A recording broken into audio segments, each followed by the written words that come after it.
کراچی میں جماعت اسلامی کی جانب سے جینے دو کراچی مارچ میں لوگوں کی آمد کا سلسلہ جاری ہے۔ کچھ دیر میں امیر جماعت اسلامی حافظ نعیم الرحمان کی قیادت میں باقاعدہ مارچ شروع ہو جائے گا۔ مزید تفصیلات جانتے ہیں ڈان نیوز کے رپورٹر عمران احد خان سے۔ جی عمران، بتائیے گا۔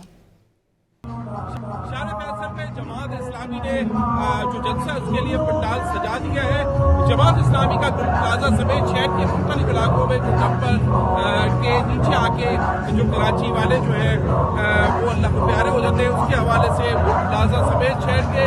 مختلف جو واقعات حادثات ہو رہے ہیں اس کے خلاف یہ احتجاجی جلسہ رکھا گیا ہے، جہاں پر جو اب تک جماعت اسلامی کی جو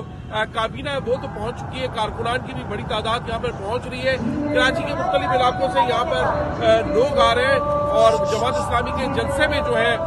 وہ اپنا حصہ ڈال رہے ہیں، جبکہ یہاں پر آنے والے کچھ لوگوں سے بھی ہماری بات ہے، ان کا یہی کہنا ہے کہ کراچی میں جو ہونے والا مظالم ہے یا کراچی کے ساتھ جو ہونے والی